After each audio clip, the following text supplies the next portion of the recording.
So ఈరోజు 42% రిజర్వేషన్లు విద్యా ఉద్యోగాలు స్థానిక సమస్యలపై ఎలా సాధించాలనే అంశంపై ఒక ప్రెస్ మీట్ ఇక్కడ ఏర్పాటు చేయడం జరిగింది. ఈ కార్యక్రమంలో మన ముఖ్యంగా బాలరాజు గౌడ్ గారు ఆధ్వర్యంలో జరిగింది. అదేవిధంగా జస్టిస్ ఈశ్వరయ్య గారు, విశారదన్ మహారాజు గారు కూడా పార్టిసిపేట్ అయినారు.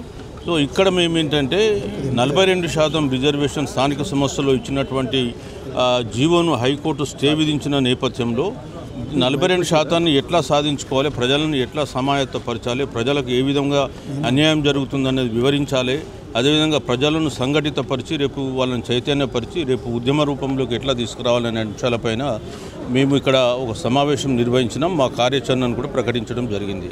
సో మేము 24వ తేదీన ఇందిరా పార్క్ వద్ద ఒక పెద్ద బహిరంగ సమావేశం ఏర్పాటు చేస్తాం. ఆ రోజు రాష్ట్ర వ్యాప్తంగా మేము ఎక్కడెక్కడ సభలు నిర్వహించి ప్రజల్ని సమాయత్తపరుస్తామనే విషయాన్ని తెలియజేస్తాం. దీనికి గాను మేము ఏం చెప్పినామంటే ఈ 42% రిజర్వేషన్ సాధనా సమితి అని ఒక సాధనా సమితిని ఏర్పాటు చేస్తాం. ఇందులో ఎవరైతే ఇంట్రెస్ట్ ఉన్నారో వాళ్ళని మా దాంట్లో ఎన్రోల్మెంట్ చేసుకోమంటున్నాం. ఒక 3 డేస్లో ఈ కమిటీ కూడా ప్రకటిస్తాం.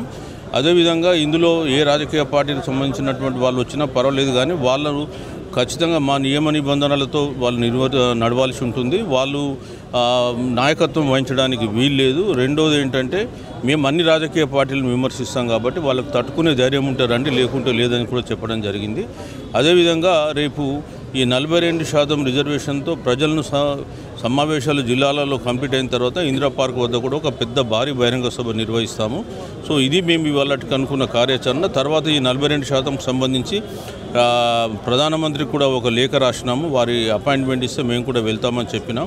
అదేవిధంగా లీగల్ బ్యాటిల్ కూడా హైకోర్టులో కానీ సుప్రీంకోర్టులో కానీ మేము కొనసాగిస్తాం.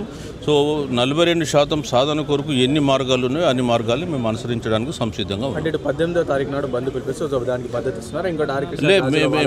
మేము ఎవరు బీసీ కొరకు వాళ్ళు భద్రత కొరకు అంటే బీసీల కొరకు కాల్ ఇచ్చినా దానికి మేము 100% రెస్పాండ్ అవుతాము. మాకేం బాధ లేదు. ఆ 18వ తారీఖు కాల్ కూడా సక్సెస్ కావాలని కోరుకుంటాం. మేము బీసీల కొరకు పనిచేస్తున్నాం కాబట్టి ఇందులో విభేదాలు ఏమి లేవు. వారి పంత వేరు, అంటే వారు ఒక పద్ధతిలో పోతున్నాం, మేము పద్ధతిలో పోతున్నాం. బట్ సమ్మెలో వాళ్ళు ఇచ్చిన బంద్లో మాకు కూడా మా సమ్మతమే, మాకేం వ్యతిరేకం లేదు. Thank you.